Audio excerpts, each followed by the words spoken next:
Hey guys, it's Matt. This is mine. I have had this since like 78 or 79. I'm going to give you a demonstration of this in a moment.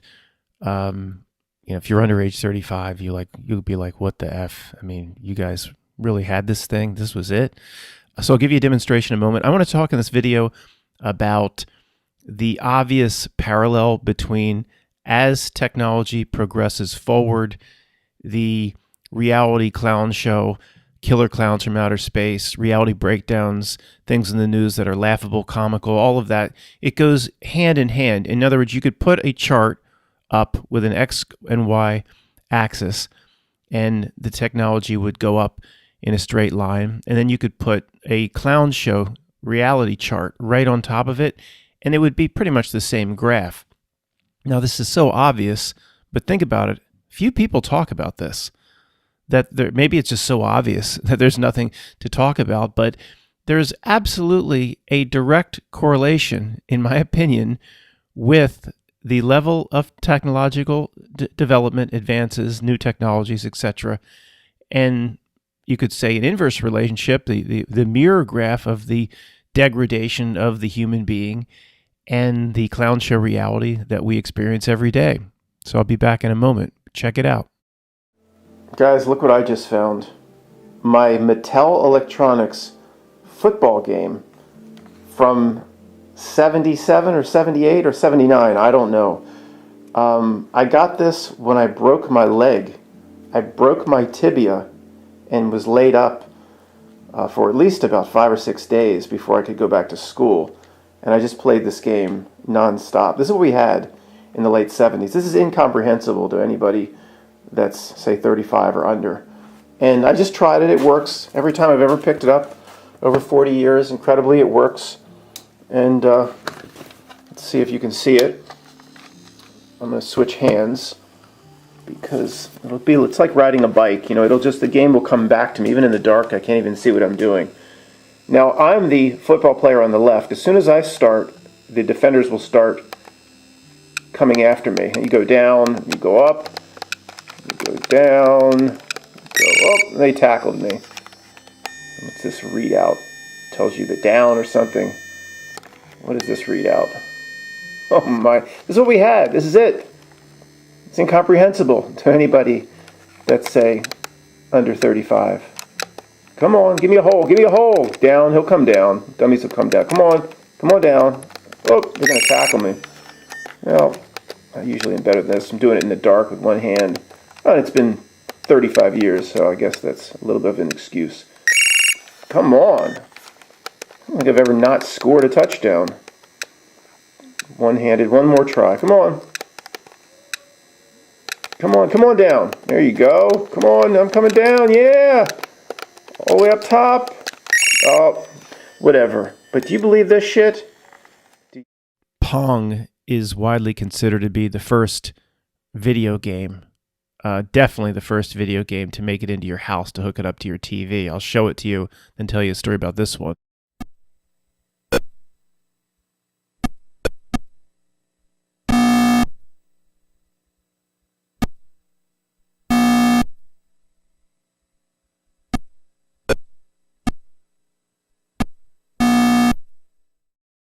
Those idiots playing the Pong game should be using, not these idiots, the ones that were just showing the game, they should be using the bigger paddles. It was the one option you had in Pong. You could choose a longer paddle, so it was easier to hit. That was frustrating trying to record that segment. They missed 90% of the ones. It was like, it was horrible. Now these, I found this on YouTube. Apparently, it goes back to 69. These geniuses hooked it up to something like a television in 1969.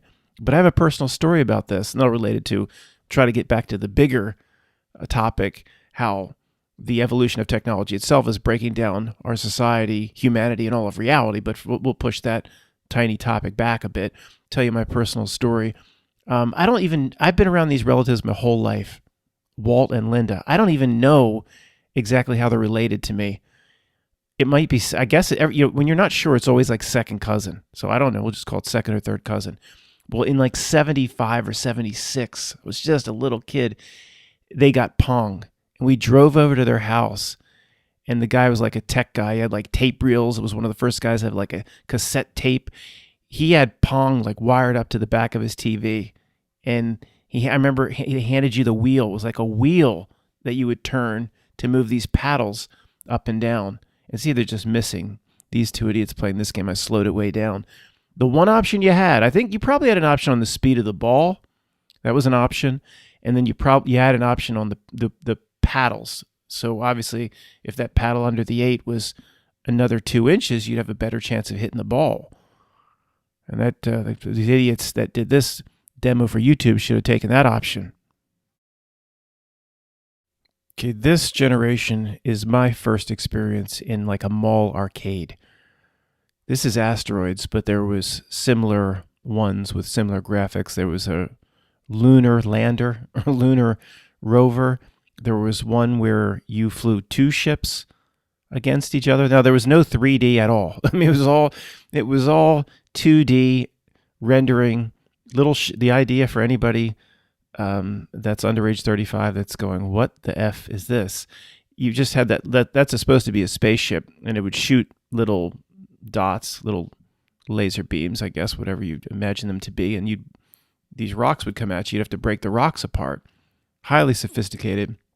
But this is actually the generation where, you know, my father's with me or my older cousins with me or something in the mall. I couldn't even, you know, nobody cared about having kids by themselves, but, you know, a 7 or 8 or 9-year-old doesn't want to be by themselves. So there's somebody with me in the mall playing this sort of game.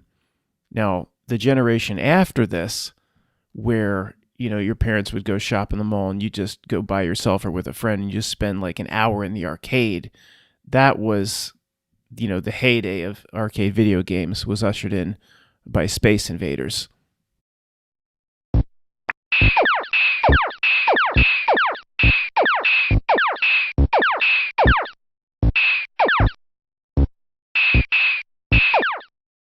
For me personally, as a kid, this one was big, Space Invaders. I grew up in a city outside Philadelphia, the strangest named town of all time, but you grow up in it. You're like born there. It just seems normal. You say, where are you from? King of Prussia, Pennsylvania? You're like, King of Prussia? But you live in it from the time you're 2. It just seems completely normal. And then I lived in this giant apartment complex called Kingswood Apartments, yeah.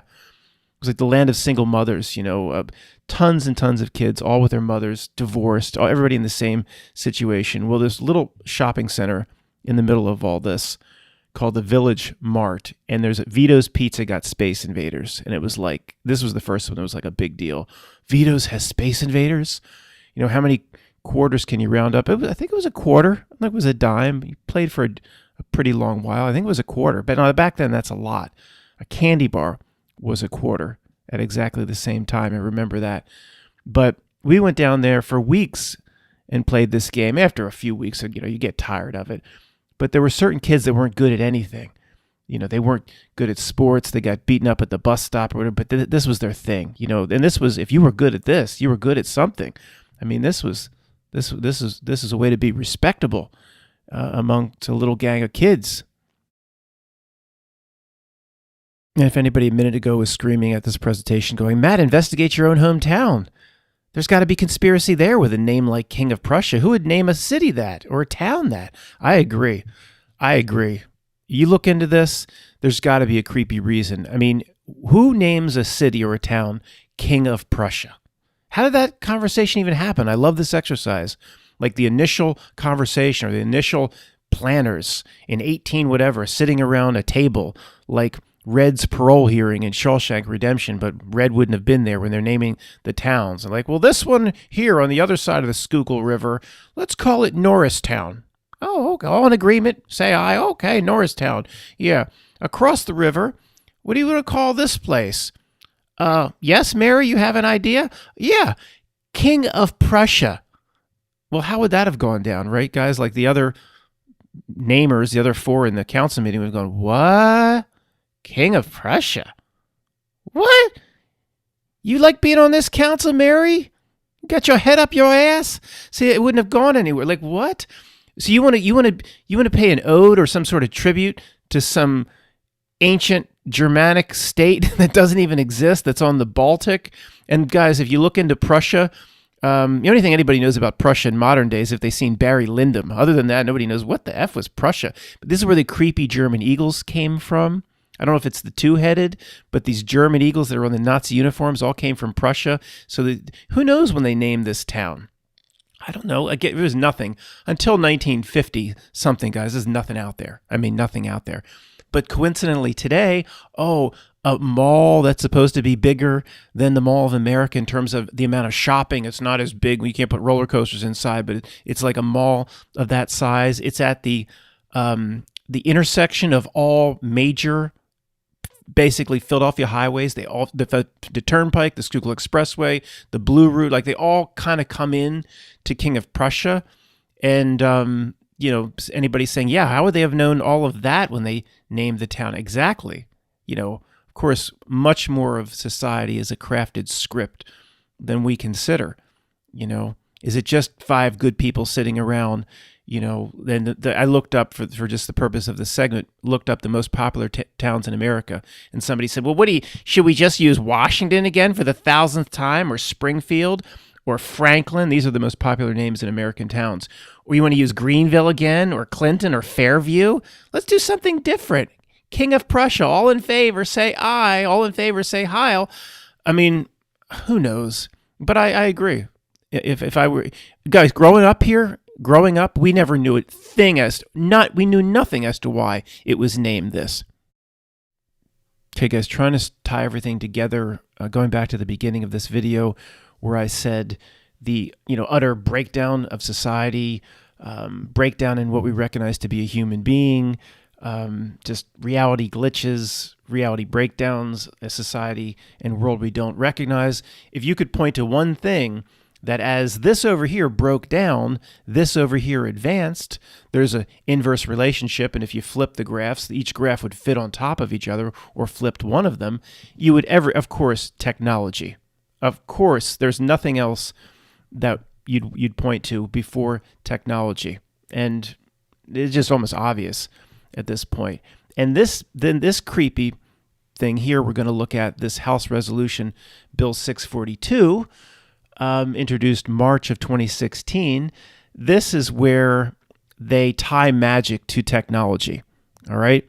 So March of 2016, I covered this for my YouTube channel. Others in our community covered this. You may remember it, you may not, but it's worth going over again. First of all, it's just so bizarre. It's worth looking at one more time, but it ties this notion of what I'm talking about together. So a resolution that your good congressman put forth a resolution, took time out of your taxpayer dollar to put forth a resolution to recognize magic as a rare and valuable art form and national treasure. National treasure, then it could be stolen by Nick Cage. I mean, what a joke. Now, I looked, guys, back in the day in 2016, I looked and went, did this ever pass? Couldn't get any information on it. I guess it looked like it didn't. I looked at it again, and I didn't spend hours, but even the Wikipedia page on the HRes 642, it just says what's proposed. I doubt it was ever passed. In whatever creepiness or ritual or whatever they're trying to put forth here, it doesn't need to pass. If anybody's saying, well, it have no power unless it passed, that has nothing to do. They don't need anything to pass. Whatever they do to society, whatever they do to the world, they don't wait for bills to pass to do that. It's neither here nor there if it passed or not. It's putting it forth is the power behind it they probably intended, or who knows what they did to this. But it is beyond creepy. We'd see this, and you'd all agree with me, I'm sure. I'm going to read many of these bullet points, but you give this to, the person down the cul-de-sac or your Aunt Ginny, and they're like, oh, they can't just pass bills to fix bridges all the time, Matt. Every once in a while, they need to do something a little different. They would just have a way to explain it away that would be below a first grade explanation as to why something like this would be proposed. Of course, whatever we'd be proposing, because they want to bring a dark magic occult ritual in some way into the world and manifest that, they would think we're just as crazy. Maybe the truth lies somewhere in the middle. Either way, anybody normal would say this is just downright weird. So let me read these until we get, I guess it would be the seventh, eighth, or ninth bullet point is the reason I'm even looking at this. But it's too strange not to look at again. Bullet point 1, recognizing magic as a rare and valuable national treasure. 1, whereas magic is an art form with the unique power and potential to impact the lives of all people.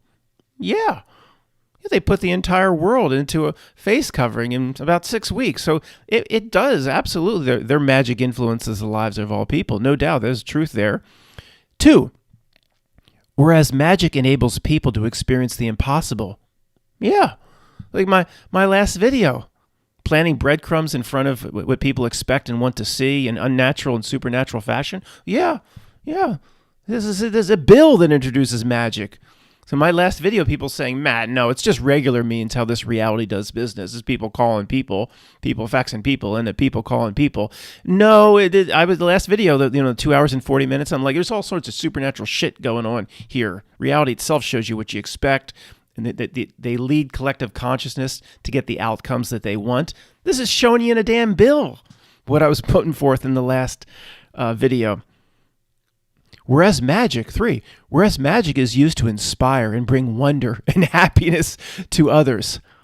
I can't argue with that. I don't know that when I was in first grade and that dude pulled a rabbit out of the hat or whatever, it brought wonder and happiness to me. And then they served us the Happy Meals. I mean, okay, I can't argue with that one. Whereas magic has had a significant impact on other art forms. Yeah, like television became a complete brainwashing device under magical means. Yeah, and TV, absolutely. Yeah, I agree with that. It's all truth here. Whereas magic, like the great art forms of dance, literature, theater, film, and visual arts, allows people to experience something that transcends the written word. Okay. Yeah, but the written word itself is magic. So they're saying that we have other art forms, other crafts, like the movie The Craft, that actually can screw a society even more than the written word. I think that's what that's saying. They can screw us more than with the magic of the written word, where we doom ourselves using their word magic, like hello. Yeah, that's what this is saying. Maybe. I don't know what Gus is saying here, but here we go. Here's the reason for all of this nonsense. Whereas many technological advances can be directly traced to the influential works of magicians. Yeah, here we go. Tying technology, and in the next bullet point, tying technology together with magic and magicians. This isn't saying, it says many technological advances can be directly traced to the influential work of magicians. This isn't saying like the guy that created, or the girl that created the first computers, like the ENIAC, whatever, that they did a part-time magic shows where they pulled cloths out of their sleeves and stuff. No, this is directly tying technology to magic. And the next one cements it. We've all heard this quote before, but the point is, what is it doing in a House resolution congressional bill? Whereas futurist Arthur C. Clarke claimed that any significantly advanced technology is indistinguishable from magic. There you go. I mean, we've all heard that one before, but have you seen it in a House bill before? Yeah, magic, technology, indistinguishable. And, anybody reading this says, well, they're completely different, but he's just saying they're so similar. No, it's completely tying them together as one and the same. The magic of today, the dark magic of today, is the technology that in some way facilitates in people the mindlessness, I call the download, the ability to be presented with almost any sort of nonsense that can come on the news, and people will just shake their head and go along with it and lap it up. There you go. I mean, this ties in the premise of the initial first few minutes of this video. Whereas modern cinema would not exist today without the innovative work of the accomplished magician George. Oh, yeah, I can't pronounce this guy's name. Supposedly one of the first movies, or the first movie that was world famous, A Trip to the Moon. George Millet, whatever. I don't care to pronounce it properly. Georges Millet, George of the Jungle. Watch out for that tree. You've seen it, the moon and the big, of course, he gets a big right eye rocket in the right eye. Of course, the first movie representation of the right eye symbolism happened all the way back in like 1912 or whenever the first movie came out. But saying modern cinema wouldn't exist without George Méliès, no. Decade after decade would have just gone by without anybody figuring out how to make a movie. If it wasn't for George, just they love this guy. There's a whole, what is it? What's that movie? Is it called Hugo? Hugo may be the movie that's just a tribute to this guy. And there's such a tribute to Georgie regarding that trip to the moon. You've seen that old movie. Of course, the first thing they do when they get to the moon, there's creatures that live on the moon. The citizens of the world that arrive in their spaceships start killing the creatures. That's very representative of what they probably would do. Instead of trying to make contact with them or whatever, the primitive tribes that they show in this movie that live on the moon, they immediately kill them. That's nice.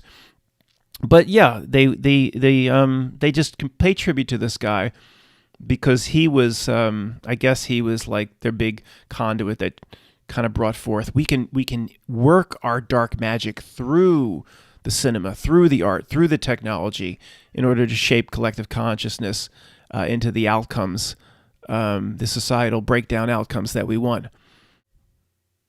This is it. Georges Méliès' trip to the moon, first famous movie of all time. There have been other movies, but first famous movie that was, say, famous internationally is this. 1902 it was.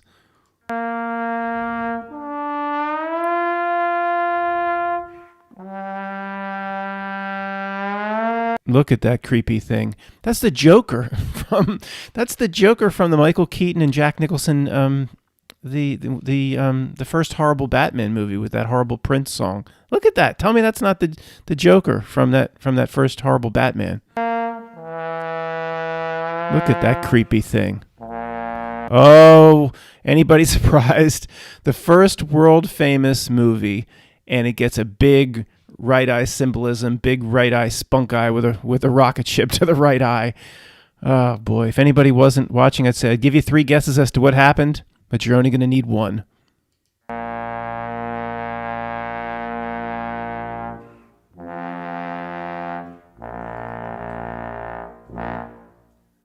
Whereas magic fulfills some of the highest ideals and aspirations of our country by encouraging people to question what they believe and see. Oh, isn't that interesting? Little shout out to the truth community. Whereas magic fulfills some of the highest ideals and aspirations of our country by encouraging people to question what they believe and see. Yeah, that's all over the news, that message. The message to the people to question what they believe and see comes forth. They'll put it in a bill. Question what you believe and see, but will never present it in the news or anything like that. Whereas magic is a unifying force across cultural, religious, ethnic, and age differences in our diverse nation. It's create one Borg collective, the hive mind, a unifying force. Absolutely. Whereas magic is an art that transforms the ordinary into the extraordinary. Whereas the American magicians Harry Houdini, this is where it gets creepy with David Copperfield. I remember this. Whereas the American magicians Harry Houdini and David Copperfield have been the most successful magicians. Well, so what? What about Chris Angel? Whereas David Copperfield, introduced to magic as a boy growing up in New Jersey. He's of Jersey. Has been named a living legend by the Library of Congress. Oh, really? A living legend. I think Dirk Diggler's more of a living legend than David Copperfield. Whereas, wasn't he married? David Copperfield married to some beautiful model or something? Okay, whereas David Copperfield, with 21 Emmy Awards, 11 Guinness World Records, what'd he do? It's fake.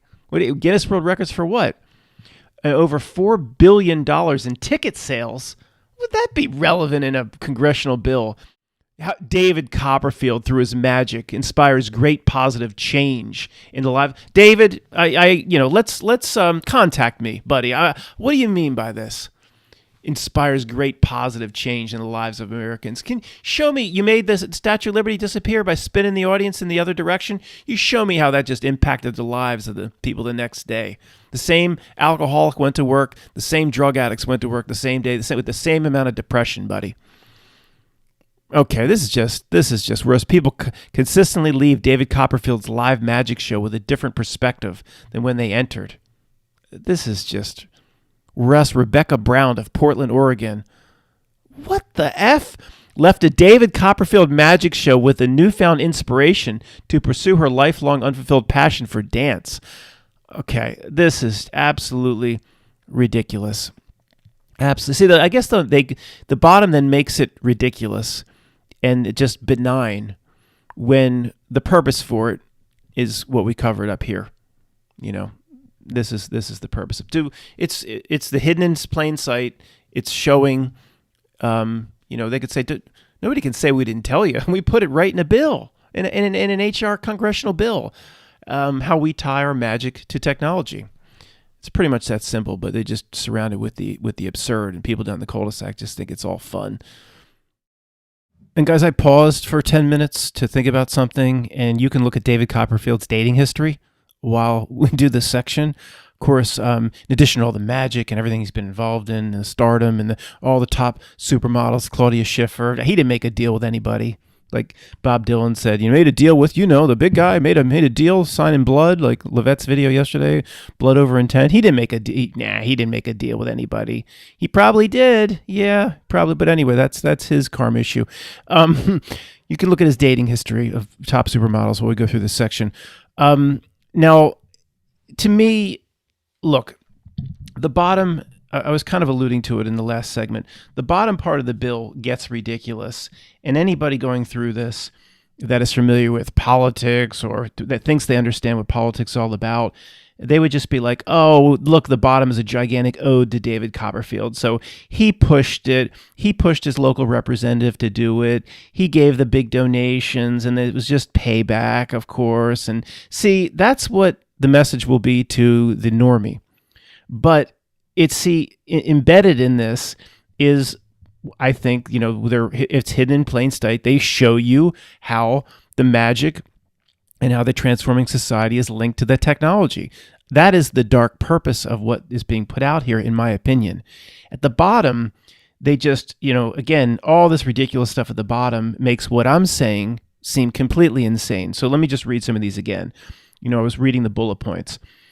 Whereas David Copperfield, through his magic, inspires great positive change. Whereas David Copperfield, with 21 Emmys, 11 Guinness Book World, billions of dollars of ticket sales, has impacted the lives of millions. Whereas David Copperfield's live magic show with gives people a different perspective than when they entered. Whereas Rebecca Brown of Portland, Oregon, left a David Copperfield show with a newfound inspiration. Give me a break.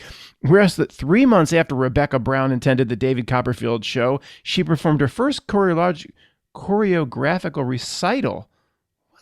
See, it gets so... Last one. Whereas programs such as Project Magic by David Copperfield uses magic as a form of therapy for children. See, people at the bottom, they read this and they go, okay, this is obviously just David Copperfield that pushed his local politician, and it was just introduced, and of course was never taken seriously. That's why Matt can never find out any information like, did it pass? That's the normie, what the normie will take out of it. It kind of gives itself away at the bottom to the normie as absurd. It's obviously just an ode or a payback to David Copperfield. Whereas you and I don't want to put words in your mouth, but that's what the guise of it is. Whereas it's to me, it's proposing or showing, again, people in plain sight, a very, very darker message. And of course, the guy down the cul-de-sac would not understand our perspective.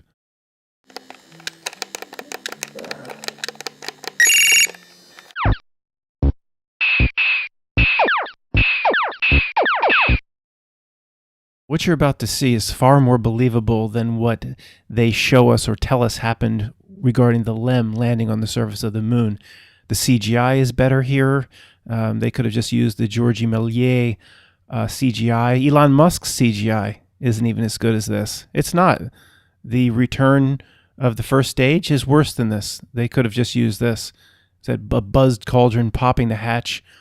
Now, the LEM, when they presented it to us in 1969, those who were alive, they said, oh, they created drama. Only 30 seconds of fuel they had left. And then the LEM had no 500-pound heating and air conditioning system. It would have needed to keep them cool in plus 200 degrees in the sun and keep them warm in minus 200 in the shade. And there were so many issues with the absurd presentation of the LEM landing on the moon that they would have been better off, at least from people that can see, reality closer to what it is in the truth community. They would have been better off if they would have simply just used this exact same footage and just skipped the whole eagle has landed thing. Remember Pong? This is what they have now. These Call of Duty games have kind of been the standard for these shooters in terms of technology. This versus Pong, 40 years. We're moving out! Get your ass back in the vehicle! Oscar Mike, move it! Move up, let's go!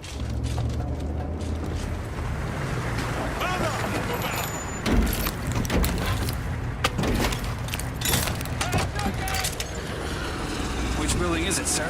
It's that tall one at 1 o'clock. For the summary section, guys, I'm going to try to tie together everything that was just looked at with the opening premise of this video coming in. I'm going to show some gameplay from Grand Theft Auto 5. And yeah, we see the floor. I mean, we've been there, done that. We don't have to call out these markers anymore. That's what we did 5 years ago.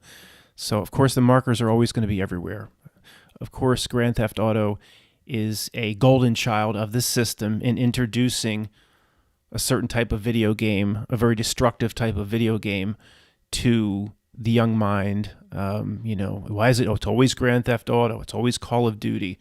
There's a reason for this, and we're kind of beyond that. So I can't keep playing it and talking it through. It's very distracting. So I'm going to play it and then talk and then play some more pause. But one thing, guys, before I get started with the summary, if I have any issues like copyright issues or whatever for doing this, or if one other weird thing happens with YouTube, I'm done. People will show collectively hundreds of thousands of hours of gameplay on YouTube. They show your full game through from start to finish. And I don't think I'm going to have a problem because I'm going to show this. But I'm just saying if anything weird happens like this, where the standards of what is applied to me versus others, then it'll be 100% free voice. I just won't come back here, and we're kind of going there anyway. But if I go away for 4 or 5 days, or I get a strike or something, you know where I am at this point at free voice. And I'm just saying, I don't think there'll be an issue here, but I can't really take the double standard anymore. And if they hit me with something weird, I'm done with them. So let me summarize. Try to tie everything together. The opening premise was if you graph out where technology is going, you could lay an inverted graph and flip it so it would be the same graph of what we call the reality breakdown, which is the comical presentation of news stories. People act like they're on a download, the destruction of all common sense. Absolutely mirror image, if you flip one, graphs where technology is going up through the stratosphere and their technocratic singularity and their god is technology and Arthur C. Clarke, it's indistinguishable from magic, it is their new magic, and then where reality is being reduced to. Okay, everybody here sees that. Maybe we should pay more attention to how strong that relationship is.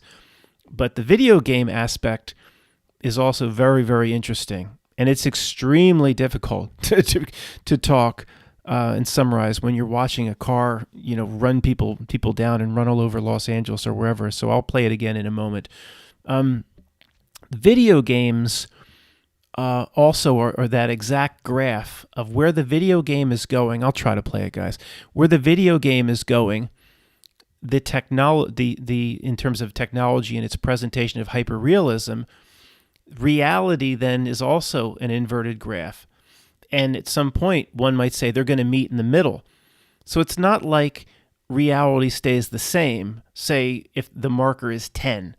And the video games over time, just like Elon Musk says, they will become indistinguishable from reality because Elon Musk just trying to help out everybody. He's really running these companies. He's not just an actor or a mouthpiece for the system. So you think, reality is going to stay the same. And then, of course, video games will eventually become the same, will come up to it. But they're two things are going on at the same time. Reality in its presentation of being real and legitimate and not being absolute clown show, not having everything break down at every turn, is being pushed lower. And the video game presentation in terms of its hyperrealism is being pushed up. It's almost like, was it Promontory Point or whatever it's called? The Promontory Point where the Western Pacific Railroad for the Transcontinental Railroad met the Central Pacific or whatever. It's a meeting point in the middle, and maybe that's the technological singularity. So again, your normie, your guy down the cul-de-sac would say, it's so hard to do this, watching this, what's going on here. He would say, I'll go back to it as soon as I collect my thoughts. He would say, well, yeah, of course video game technology is going to get more and more and more real, and we'll stay the same. And I think most of you listening to me would agree that no, our reality somehow, I don't know, from the last video, means we don't understand, is being pushed lower in terms of its legitimacy, its ability to present anything that looks real, that doesn't break down at the first chance you look at it for the first 5 minutes. And then potentially where they meet in the middle, that's that, technological singularity, where they want people then to just walk into the technology and not even be aware that they walked into it. How that's going to work or what they intend there, I don't know. Did it already happen? I don't think so. But something like 2012, people say it already happened. But I think it was more of like an acceleration. Something happened around 2012 where it was, for lack of a better way to explain it, almost like they're behind schedule, and there was an acceleration of what those that pull the buttons and levers on reality want to do to move it into a certain place. And it was such an artificial acceleration that those standing on the bank looking at the ship of fools float down the river of insanity, you and me and people like us, not 1%, absolutely, it's 1% of 1% of 1%.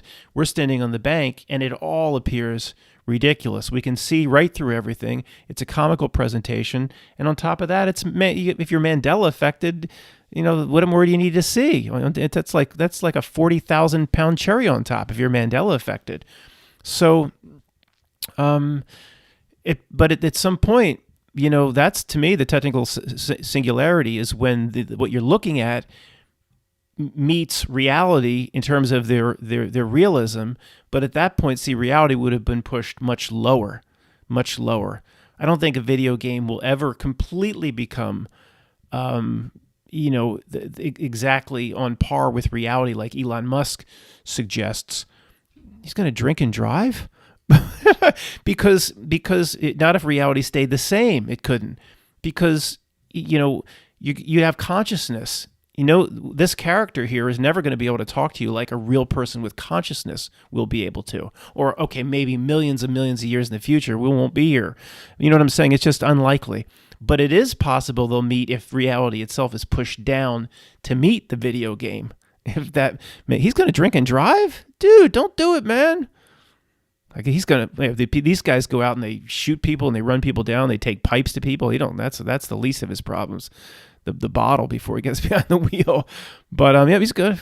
Well, he's going to walk. He's going to do the responsible thing. He's not driving after that. Oh, that's a really positive message that they show.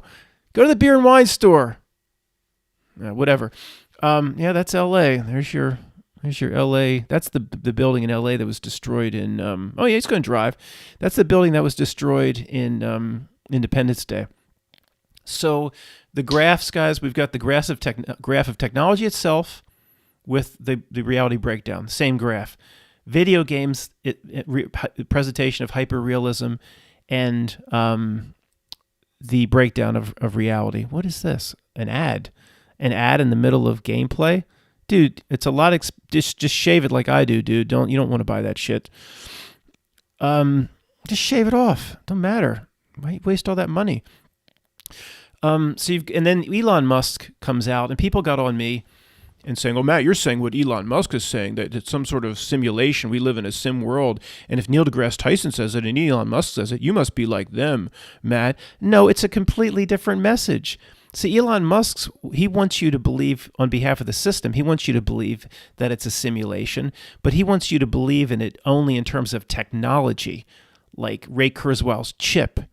It has to be just a technology like the Johnny Depp movie Transcendence. There's a whole lot of other ways it could be a dream world, a Maya, some sort of a simulation. Every time I've said it over the years, and it is a dream world, a Maya, there's just like the last presentation, 2 hours and 40 minutes, all this. So no real world could pull off all this shit, all these endless synchronicities and reality breakdowns. It's impossible. I didn't say it was Ray Kurzweil's simulation in a chip.